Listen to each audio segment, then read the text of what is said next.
Warden's Law is back in the Grandmaster Nightfall loot rotation this season, and just in case you missed it, or maybe you got one and you're not sure how good it is and what to expect of it, well, in this video we're going to break the weapon down for you so you know if it's worth your time to farm one, and if it's worth your upgrade materials to enhance the one you've got. Bungie is definitely trying to push these new archetypes since the drop of the final shape. You know, we've got the new 2-round burst pulse rifles like the Corrasion and the Aisha's Embrace and the Nullify, which, by the way, I might be revisiting the Nullify soon because I got a pretty nutso adept Nullify to drop this week while finishing up the last Master Raid challenges for my Iconoclast seal. So you may see another pass at that one on my channel soon as well. But along with these 2-round burst pulse rifles, Bungie also brought in these 2-round burst hand cannons. They include the Warden's Law, which debuted last season, as well as the Mahi's World Drop Amalon variant, and the Bold Endings Stasis variant that comes from the new Paleheart Destination. Overall, I find that these 2 burst hand cannons have the same struggle that the pulses do, where there's just really no space on the map where they have a clear advantage over another alternative. They don't have a clear sense of identity to me. Like far away, a pulse rifle in PvP, like the Messenger or the Red Death, will chew it up, or a scout rifle like the Hung Jury in PvE will do considerably better. Closer up, auto rifles and 140 hand cannons are going to eat it up in PvP. It just doesn't seem to have a space where it really, shines. So I kind of gave up on that idea and figured that there had to be maybe something else about these guns. There had to be some other redeeming qualities about them. So we'll focus on the stats and the perk options and maybe brainstorm some situations where maybe these can look pretty good. So let's start with the stat package here. Of the 3 options in this family so far, the Mahi's World Drop by far has the worst stat package with the lowest range, the lowest stability, and the lowest aim assist. It's not really a winner in that regard. It's got some cool perks though. The Warden's Law comes in second with a stat package just slightly worse than the Bold Endings, but not by much. But you also have to remember that the Warden's Law can be adept and take adept mods, where the Bold Endings cannot. It's hard to say with only a few variants of this family in existence, so we don't have a lot to compare it to, but the Warden's Law seems to have, I guess, a decent stat package altogether, with a base range that reaches just over 31 meters. My PvP role in the background gameplay actually has 93 range, which pushes it out to 36.5 meters. But here's where I gotta just take a pause and note one major drawback of these hand cannons. I mean, they hit hard and they fire slowly and they have small magazines. Now, to me, those are hallmark indicators that, this is supposed to be a strong contender at range, as opposed to the faster firing weapons with deeper magazines meant for dueling closer up. But I just noted that the base range is slightly over 31 meters, and I full sent with my roll and have a range extending barrel, a range extending mag, a range masterwork, and adept range mod on it. And even with all of that range stacked on it, the Igneous Hammer, another hard-hitting hand cannon, its base range is just 1 meter short of my stacked roll with all the range on it, right?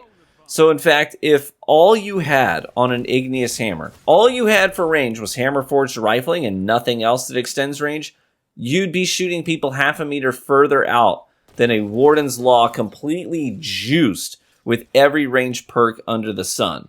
And let me tell you, in my lobbies, that definitely matters, because Igneous Hammers are very common in my lobbies. If there's a single Igneous on the other team while I was playing with my Warden's Law, I knew that I had my work cut out for me. The simple fact is this: with perks like Keep Away and Fragile Focus in its perk pool, the Igneous Hammer can easily cap out at 100 range and comfortably duel a full 4 meters further out than Warden's Law can.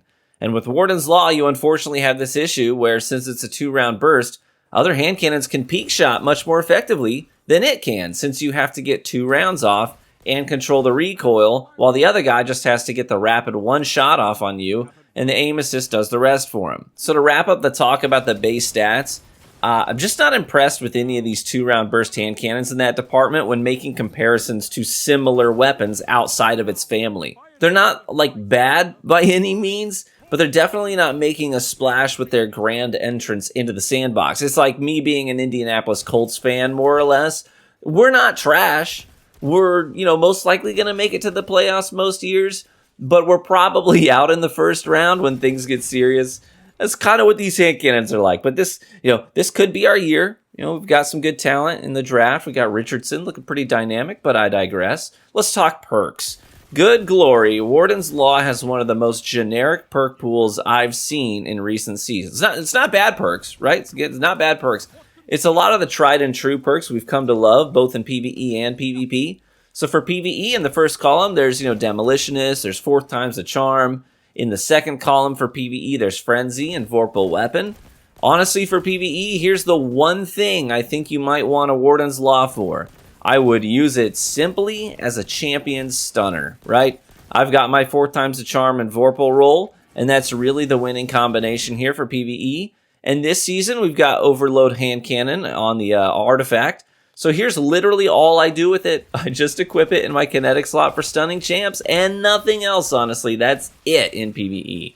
Maybe the occasional servitor because their crit spots are, easy as well. But for general ad clear, most of us are just using elemental weapons in the energy slot for that, with things like Volt Shot, Incandescent, Volatile Explosions, etc. We've got our heavy weapon for boss DPS and killing champs after the stun. The kinetic slot for many of us in PvE is simply there to stun champs, and that's it. So in that regard, the 4th time Vorpal Warden's Law is indeed a solid pick, right?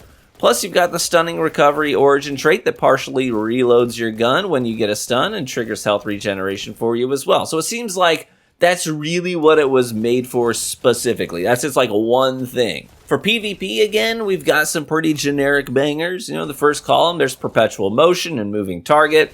Those two make the most sense to me personally. I went with Perpetual for my preferred PvP role, though, because it hits 3 birds with 1 stone. I like the stability, the reload speed, and the handling boost, especially the stability because it's a burst weapon. In the second column, we've got Kill Clip and Zen Moment that stand out. Zen for general dueling, Kill Clip for chaining kills. Kill Clip does, in fact, make this a 2-burst kill in PvP, which is nice to have for sure. I was able to get some fun kill chaining streaks going from time to time with Kill Clip active, but, there are so many weapons that literally do this exact same thing in PvP, so that doesn't really make it stand out to me. I mean, lots of weapons cut their TTK with Kill Clip, so if kill chaining is your thing, you've got some better and more accessible options out there in that regard. But it's still fun to do nonetheless. So considering the stats and the perks, what is it that this thing can do that others can't? And that's really where I'm struggling with this weapon. I really do feel like the only real utility with this weapon is the anti-champion kit for it. Get 4 times the charm, get Vorpal Weapon, and use it to keep champions tabled in endgame PvE activities. But that's kind of it. Everywhere else, including PvP, this weapon is just a solid C-, right? It feels like the kind of gun that would have maybe really made sense and had some popularity in PvP 4 years ago. But in today's saturated sandbox, it's just too vanilla to work. Honestly, I prefer the bold endings over it simply because bold endings actually has some creative build integration with stasis, since it's got a perk pool that actually looks interesting with things like Headstone and Loose Change and Strategist and Dragonfly and Collective Action, which triggers on crystal pickups. There's just a lot going on there that you can play with and at least end up with a weapon that's fun and has a clear sense of identity. But the Warden's Law is just a champ stunner and nothing else for me personally. So to return to the question of the video, do you need a Warden's Law? Not really. I'm glad I farmed the champion stunner role. I'm glad I have that option, and I will use it from time to time. But don't worry, there are lots of ways to stun champions now outside of just weapons anyway. And with the removal of adept big ones, it's not like this adept hand cannon is leaps and bounds better than, a more accessible option. And that is my review of the Warden's Law. So thanks so much for watching the video and supporting the Destiny content during these trying Destiny days. I'm still playing and continuing to expand on my Destiny coverage, but I'm also uploading variety on my other channel, which I'll link in the description, and I'm streaming my first ever Souls game playthrough right now with Elden Ring over on my Twitch page, which I'll also link for you. Feel free to come by and watch me suffer. Be warm and well fed, my friends, and I hope to catch you in the next one. Bye-bye.